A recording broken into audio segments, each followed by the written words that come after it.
Star Trek books. They've been around for decades. Join us, the Trek ladies, Kavura and Jen, as we discuss the novels one at a time.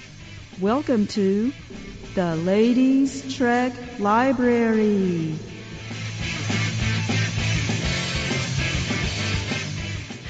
Okay, so here we are again with Ladies Trek Library.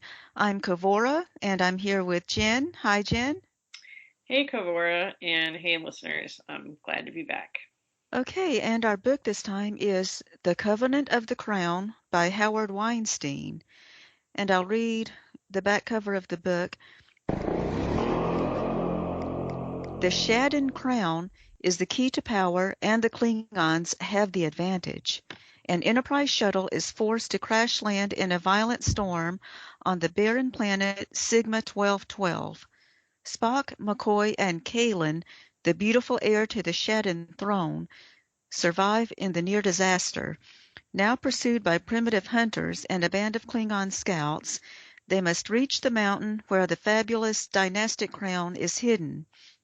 With the help of Spock and McCoy and her own fantastic mental powers, Kailyn must prove that she alone is the true heir to the throne. If they fail, they will open the door for Klingon takeover of the whole quadrant, and the galaxy's hope to live long and prosper will fall in the shadow of a cruel tyranny. Well, okay. That synopsis kind of starts like about in the middle of the book. It was really a while before they crash landed on the planet with the crown, right? Yeah, that act didn't happen until, pretty well into it. Synopses are always like, a lot of times, they can be misleading so I never read them for that Yeah. reason. Or they may have spoilers. Yeah, they actually do sometimes. Yeah. Okay, so Kailyn was the princess and heir to be the ruler of her planet. So what did you think about Kailyn, and how do you think she would be as a leader? It was clear the author was trying to portray her as a young, she was had led a sheltered life. She was inexperienced, but the author wanted to make it seem that she would become a good leader. You kind of knew that going in. And I don't know that I necessarily bought it.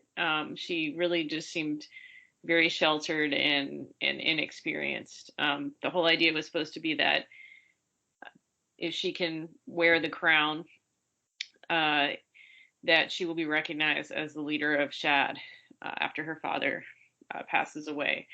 But I don't know that I really bought that aspect of the book. That there's been war for the last almost several decades on the planet. The king and his daughter have been in exile, and that if his daughter returns or a rightful ruler returns, that peace will just automatically happen. So that kind of premise, I don't know that I believed it so much.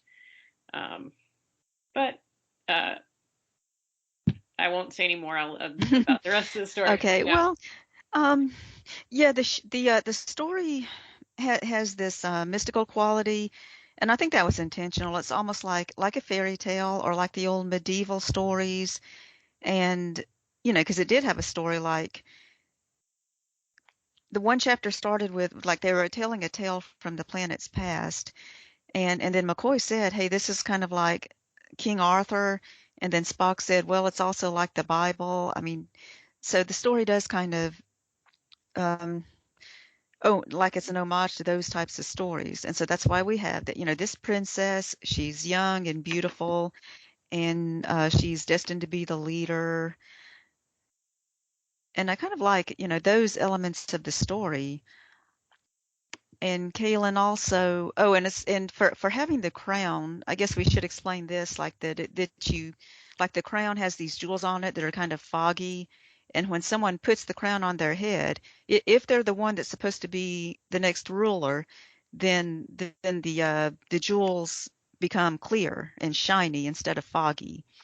So there's that mysticism to the story. They don't explain that. There's no scientific explanation. It's just whoever was meant to be the ruler, they're going to affect the jewels in the crown that way. So as far as Kailyn, it is interesting how, but both Kirk and McCoy said that they feel like she will be a good leader, and she doesn't have much confidence in herself. She's this timid girl, like you said, that's just always been pampered, but also very innocent, and she knows her father's a good leader. She's just not sure if she can do it herself. But McCoy telling her that he thinks she could be a good leader, and I was thinking he doesn't know her well enough to really say that, unless he was just trying to build her confidence. Yeah, I agree with you there. But I will say, it did the whole story was very reminiscent to me of an original series episode, especially when they go to the planet where they're going to retrieve the crown from, and they encounter some primitive peoples and different tribes. It had that fantasy element that you mentioned, and it felt a lot to me like an original series episode. Like I could see it happening, even if I didn't necessarily believe that Kalen's gonna magically become a great ruler. I really felt like the author got the style of the original series, and I Yeah, appreciated that. I think so too. And he did write an episode of the animated series,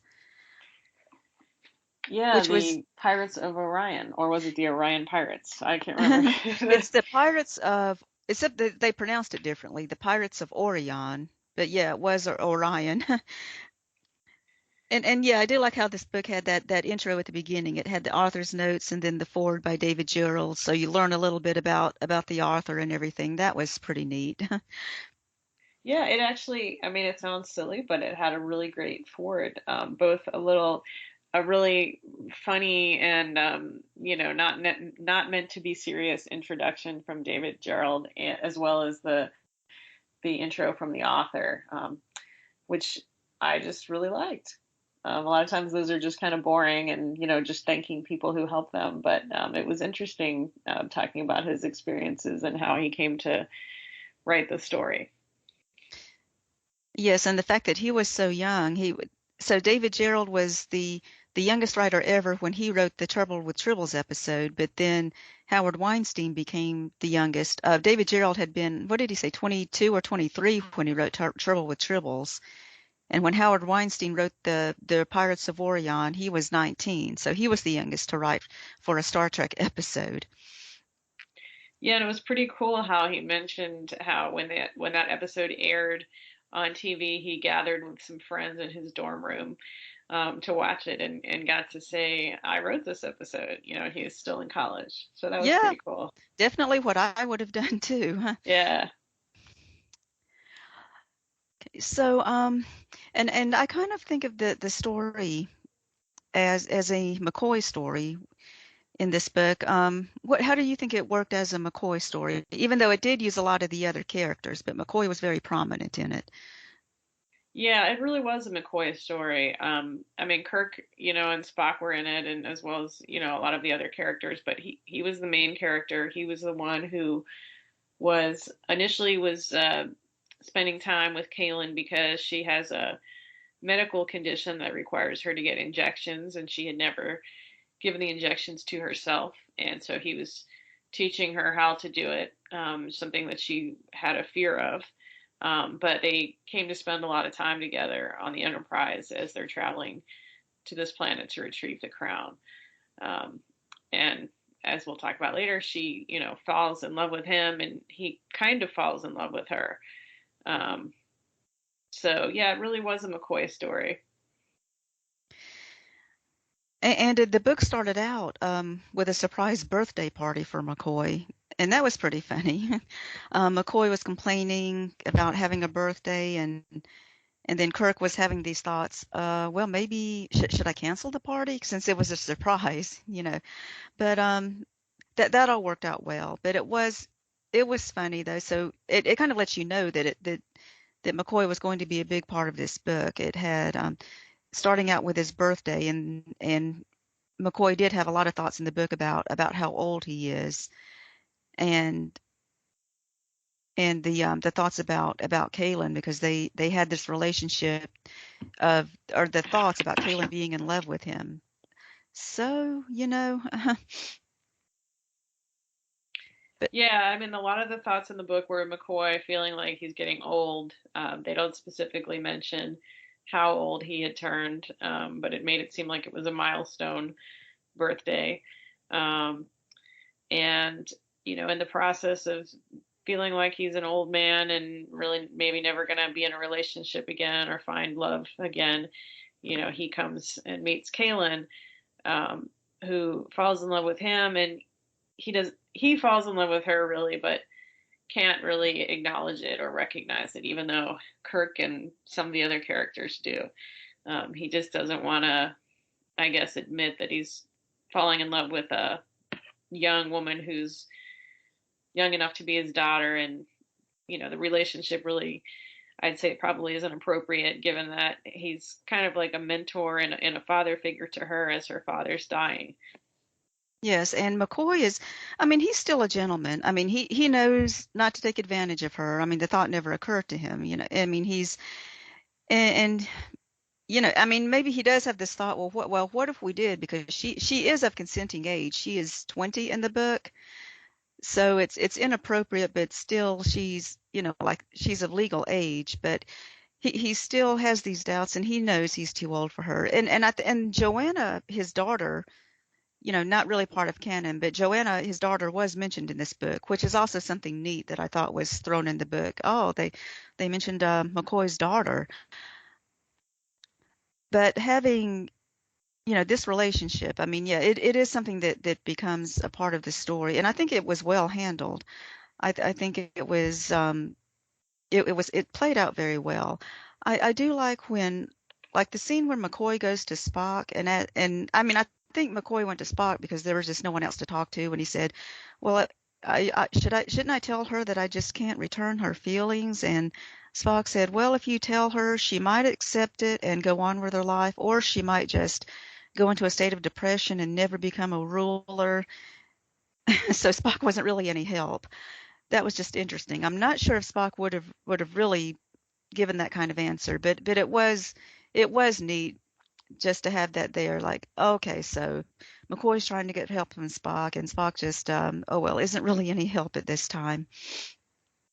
Yeah, it was kind of funny because you wouldn't expect, Spock is not the person you'd want to go to for romantic advice. Exactly. Especially McCoy would not really go to Spock for romantic advice. Um, but I guess it worked. It was. I could see him saying it in a very Spock logical way. Just what his logical feelings are as far as what would happen either way, and very matter of factly. Yes. So what did you think about the use of Klingons in the story?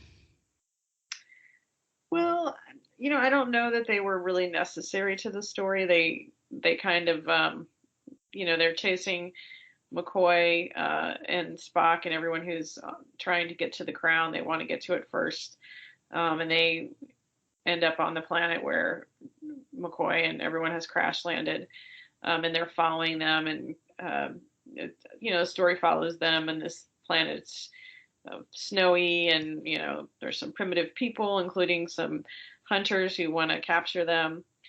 Um, I felt like it could have maybe not even had the Klingons in the story. It wasn't really necessary to the plot, but it was well written. Yeah, I think they had enough danger in the story to not really have the Klingons. And maybe they were really just thrown in because maybe the publishers just wanted that, like Klingons have to be in all the stories right now, or something like that. Um, but they did mention the Organian Peace Treaty and about how it didn't really apply here because the Klingons were affecting change on this planet, Shad. So it wasn't a direct conflict between the Klingons and the Federation. So that's how the Klingons were able to do what they did in this. But it was still an interesting use of the Klingons, and about how there was a spy. One of the people working for the king was a spy for the Klingons. And the scene with the Klingon shuttle that landed on the planet, I mean, I actually like that part of this story, having those Klingon characters and how they dealt with the primitive conditions of the planet, the weather conditions, and then the woman was the only one who survived. That was entertaining, at least. Yeah, I mean, I thought the characters were well written and they were interesting characters. But like I said, I just not necessary to the plot, and you kind of knew reading it that they weren't ever going to catch up with the Enterprise crew and get to Yeah. the crown. It was kind of like a side story, but still entertaining. Yeah, it was. Now the thing is, this book was it was a short book anyway, so the Klingons could have also been added just to make it longer because it was, let me see, what do I have? Yeah, it was less than 200 pages. So, yeah, they might have needed to just add more filler to the book. Another thing that happened too was the Klingon woman, I'll just say this, like at the end, you know how the Klingon woman was captured by the people on the planet. And Spock said he would send the Enterprise back to get her, and they would send her to a Starfleet prison or something. But in the book, they never sent the Enterprise back to get her. Good catch. I Yeah, did just not. something. Yeah, like, well, maybe, you know, I guess. Well, I mean, you wouldn't think that Spock would have forgotten, so he probably will let Starfleet know that she's there and have some people go to get her eventually. Yeah. One thing that I caught early on was when they were mentioning Shad, is that Shad had it said that Shad had never developed spaceflight, and foreign freighters transported ore between Shad and other worlds. And so, of course, this book was published in 1981 before Next Generation came out. So at that time, there wasn't really a concept of the Prime Directive. And if this had come out in after Next Generation time, we wouldn't have the Klingons and the Federation getting involved on a planet that hasn't developed spaceflight. And it also kind of made you wonder if they haven't developed spaceflight, what did the whole first contact situation? How was that? Yes. Yeah, I mean, I thought of that too. Like, yeah, because you're reading it right at the beginning. These people seem like they're primitive, even though they might have space travel because they already knew about people on other planets because the king, well, how it says this in the story, how the king and his daughter went to live on another planet for a long time to escape all the strife and the warring parties on their planet. And plus the king's crown was on another planet. So you think they had space travel or at least used to have space travel a long time ago and knew that people on other planets existed. So maybe that's how the Prime Directive didn't apply, I suppose, but the book doesn't address it. You're right. Yeah, it just seemed weird that it's a planet that doesn't have space travel, but they knew all about it and they travel on spaceships. They just don't have their own. So, Yeah, even though they did, I think Kaylin did say that the Enterprise was amazing, when she got to see it and all. It was something that was new to her, but it's not like she had never heard of space travel. yeah, because she had been on another ship when she was originally transported from Shad to the planet she grew up on in exile, but she didn't remember much. She had been a child, she said. So, and I think it was a smaller and not as nice of a ship as the Enterprise. Yeah. And then what do you think about the other characters? What do you think about the king in this book? Um, Kalen's father or the Yes. king? Okay. Yeah, I mean, he was the kind of stereotypical wise old ruler, who just knew a lot, and they had mentioned that he had been older when he had Kaylin. So even though she was in her early 20s, she was 20, he was much older. So I guess I don't know how we if they use human years on Yeah, I don't Shad, know. but we got the impression that he was like 70 or something, and had been ruling for a long time. Um, Yeah, I think he was pretty much the way you expect him to be and no real surprises. He was wise, he was a good father, he was a good ruler. All his people liked him except that the ones that the Klingons convinced to go over to their side. But yeah, I mean, oh, and also they said Kirk had been stationed on that planet 13 years ago, so he knew Kirk as a lieutenant, and he and Kirk became friends, and I like that part of the story too, and they actually used flashbacks showing Kirk with the king and his young daughter back then. And I thought that was a good part of the story. But yeah, it does show how the king was very wise and friendly. And so he was a good character. And I think and a lot of the book was well written. So and how do you think about how the other characters were used in this? The regular Enterprise crew? Well, we didn't have a whole lot of the regular Enterprise crew, except for, of course, McCoy. Spock and Kirk come down to the planet, so we have them. There is like a continuing storyline on there about Chekhov, who seems to think that he's gained weight and is trying to lose weight. Yeah. But other than that, like Chekhov, Uhura, Scotty, Sulu, they're really not in this book very much.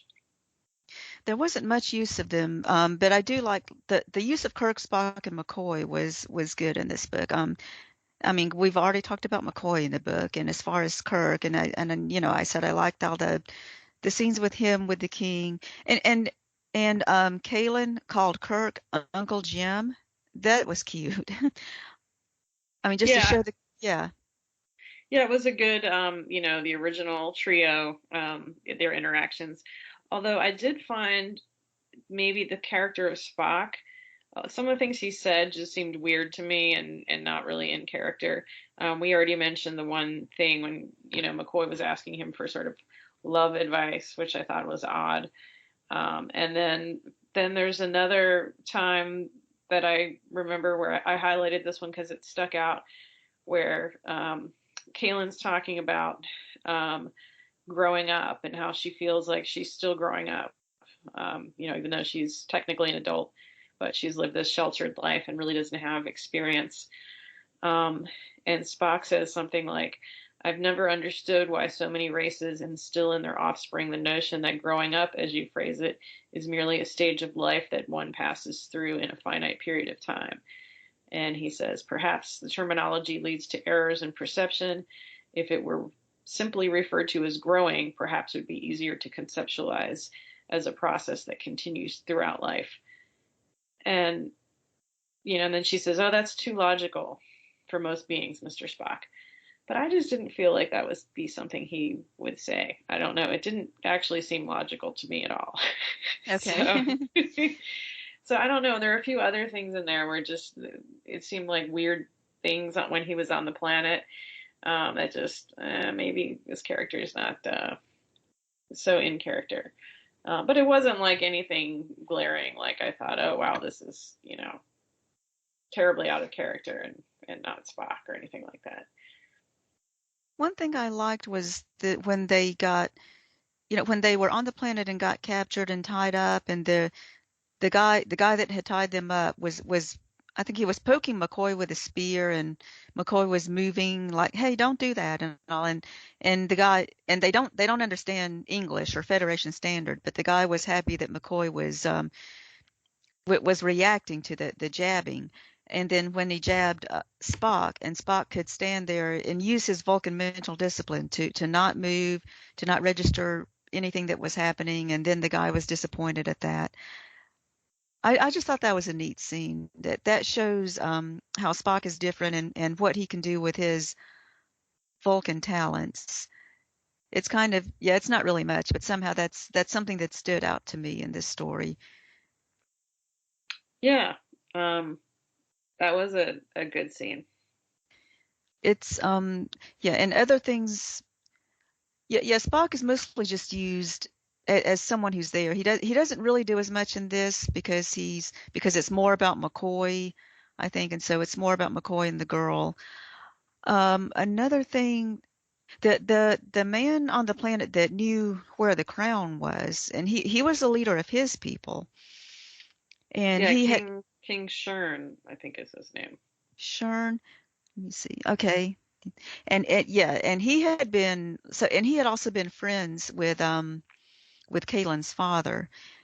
But I thought he was a good ruler. He knew what he was doing, and he stuck to his guns. He could be stubborn, when he said that he had to go with Kaylin alone to actually get the crown. I mean, he was Yeah, being difficult, but at least he knew what he was doing. yeah, he reminded me a lot. I mean, he was, I think, meant to be a lot like Kalen's father in terms of personality. He's the ruler of this tribe on the planet Sigma 1212, but he's not the ruler of the whole planet, just of this one tribe that lives in the mountains. And he's also portrayed as a very wise ruler, and we even see a scene where he has to make where two of his people come to him because they've had a dispute, and he has to make a decision to be able to mediate between them. And you see how he's a good ruler and he's got experience, much like Kalen's father was supposed to be. And Kaylin is also trying to absorb what he does because she wants to learn from him. Um, I also Yes. wondered reading that, how did he and Kalen's father, Seven, how did they come to know each other? They never really explained that. They just said the crown got hidden on this planet, which isn't anywhere near the planet of Shad, where Kaylin and her father, King Steven, are from. So how did he meet this guy who's like the ruler of this small tribe on this planet Yeah, that's yeah. covered in ice and hard to get to? Um, yeah, yeah, they don't explain it. And it's really strange how the book had what the three planets, because there was Shad where Kaylin and her father were from, and then there was the second planet where they spent how long, 18 years or 13 years or something. And then the third planet is where the crown was actually hidden. So yeah, there was just something that I thought was unusual about the book, having all of these planets, and maybe they didn't really need to do that. I kind of think the crown could have been where Kaylin and her father were instead of putting it on another planet. But the book does explain they wanted it to be somewhere else so that it wouldn't be easily found, and it was in a place that was hard for people to get to. And Yeah, and it was also interesting because the planet that Kaylin and her father go into exile on, and it's just her and her father, and they have four servants with them. It's like this inhospitable desert kind of planet, sort of the opposite of where the crown is, which is on this snow-covered planet. And she talks a bit about how their life in exile was very hard because they're isolated, and just nothing grows on this planet. And I thought, why'd you go into exile on a desert planet? Like, yeah. wasn't there a nicer place to go into exile on? I don't know. But Well, it must have been because yeah, they just thought no one would think that they were there. If it's a hard planet to live on, then and other people would think, well, they can't be there because why would they want to live there? I think it wasn't a secret because I mean the inhabitants of the planet knew they were there. I think people knew where they Yeah, were. that's Maybe it right. was Yeah. just that maybe they thought nobody would come to get them because it was such an inhospitable planet. And I don't know. They Okay. didn't really Yeah, that explain could that. be. Hmm. Yeah, I'm trying to remember now. So yeah, they were exiled on that planet, and everyone knew well that they were gone, that they were not on their home planet anymore. And then the crown, like no one knew where the crown was except for the king.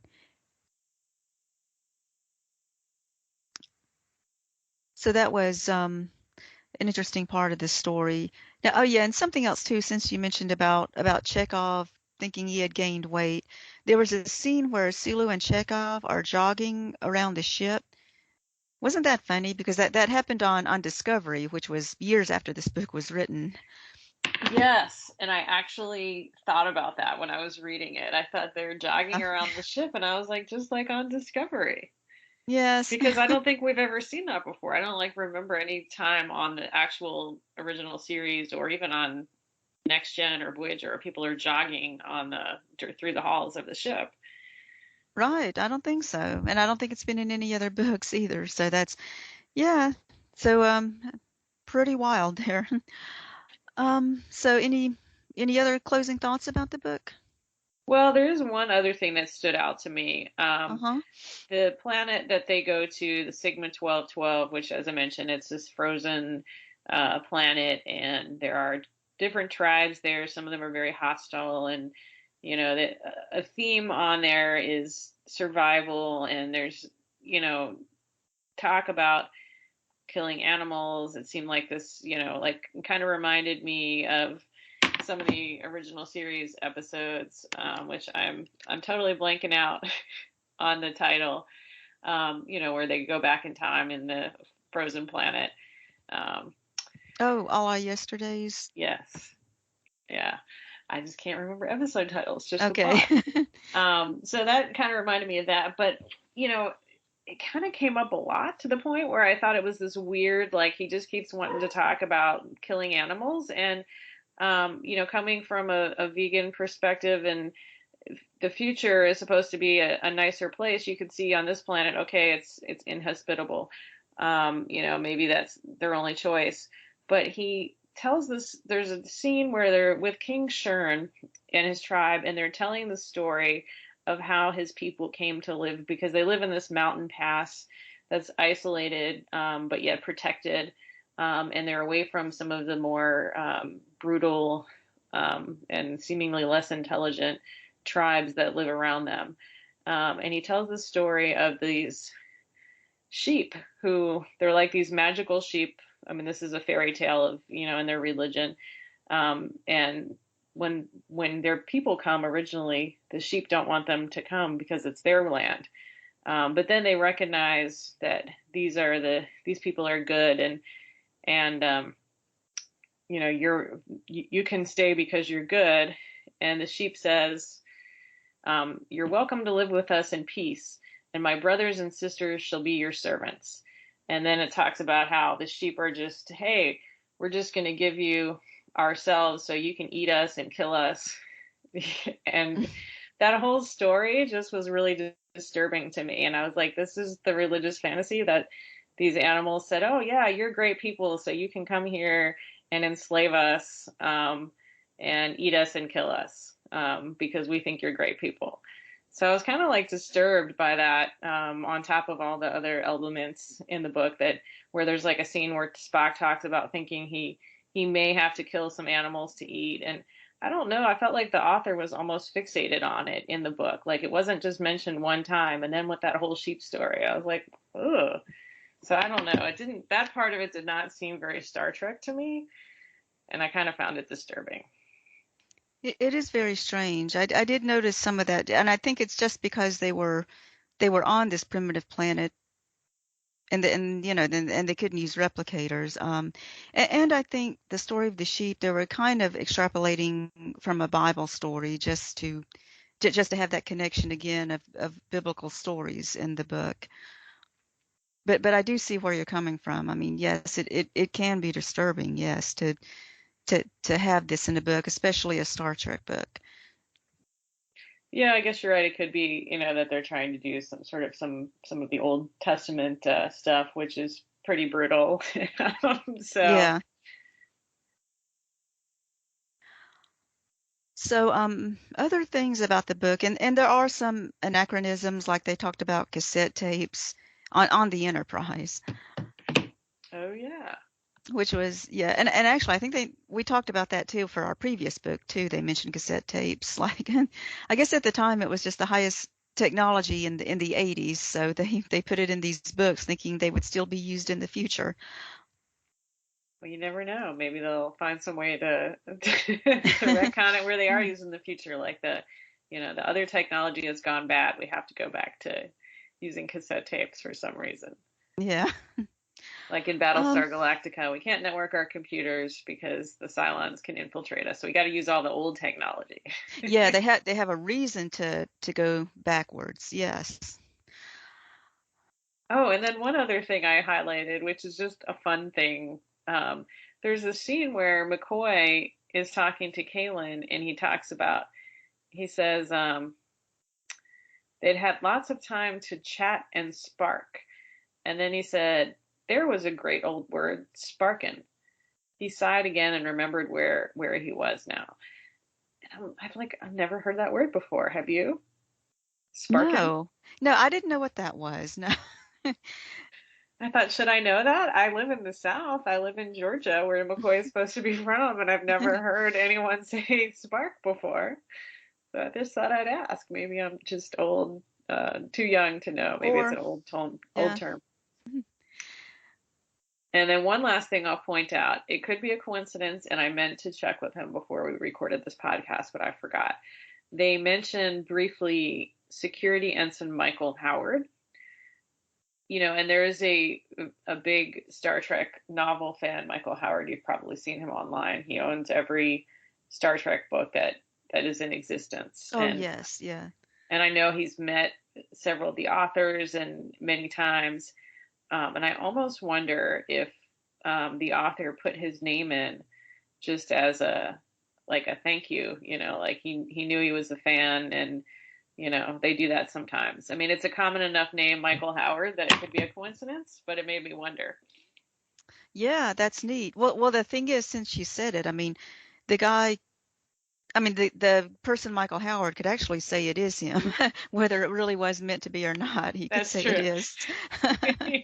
That is true.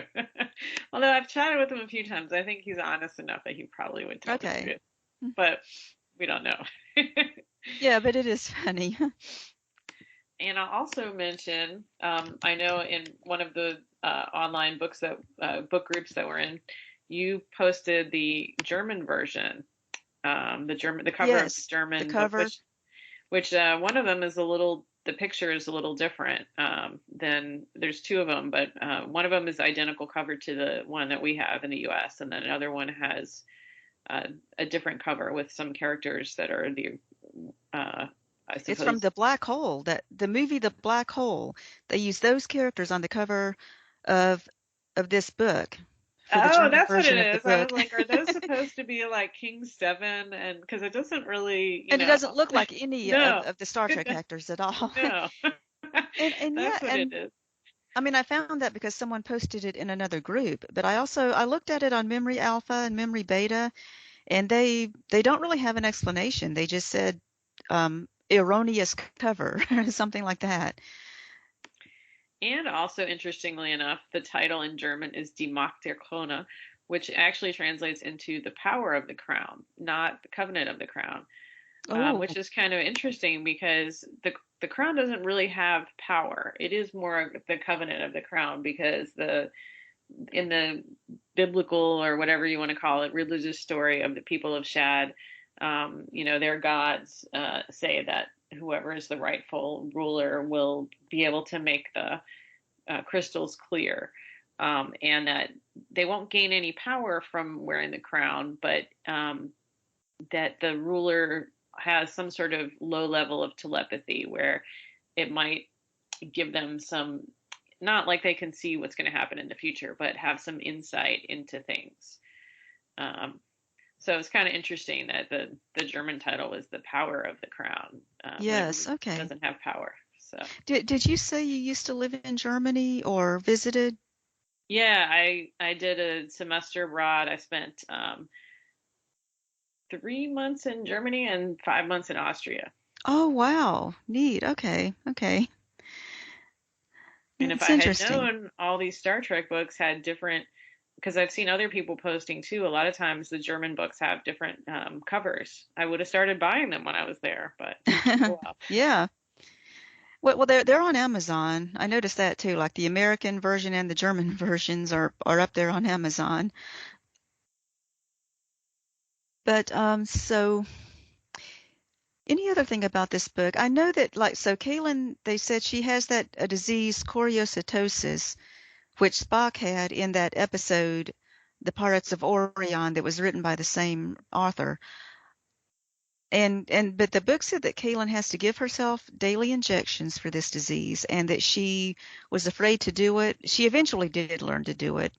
But I thought that was strange, like because on Star Trek they don't use real needles. I thought she would give herself an injection with the thing that McCoy uses, which really probably isn't hard at all. But then I thought, well, since they're more primitive, maybe they're not allowed to use the Federation technology, so maybe she really did have to use a needle. Yeah, I wondered about that, and just the fact that she had to give herself daily injections, which you'd think, by the future, if there weren't a cure for the disease, it would be something that, maybe she wouldn't have to do daily. Yeah. Um, and part of the reason why I didn't know that I bought the whole story of her being the next ruler is, she's 20 years old, but she's afraid to give herself these injections. Now we do learn, later in the story, one of the main plot points is when King Shern brings her to where the crown is hidden. She initially is not really able to clear the crystals, a little bit, but not enough. So she's failed, and they go back, and she's disappointed, thinking she's not the rightful ruler. But on her own decides that she's going to go back and she's going to make it happen. So she goes on this treacherous trip back up the mountain to try again. And during that time, she has to give herself the shot, which would be the first time she did it for herself. And that's kind of a point in the book that she's finally able to do it herself. And of course, when she reaches the crown, she is this time able to clear it. So she's overcome these hurdles of she makes the trip on her own, she gives herself the injection, and she's finally able to, overcome her fears. So I guess I get that was supposed to be the point that, Okay. it's another hurdle for her to overcome. I was kind of thinking about that too, the fact that she failed the first time and then went back. That could have been another thing that was added to make the book longer, just to have, like, why did she have to fail the first time? But I mean, it could have been a plot device, or there could have been a reason for it. Like you said, maybe it was just to show how determined she really was. Yeah, I don't know. I mean, maybe it was added to add more time, but I kind of think he had that in there originally, only because it would have been just too easy if she had just, put the crown on. Oh, yep, you're the ruler, just like we thought. End of story.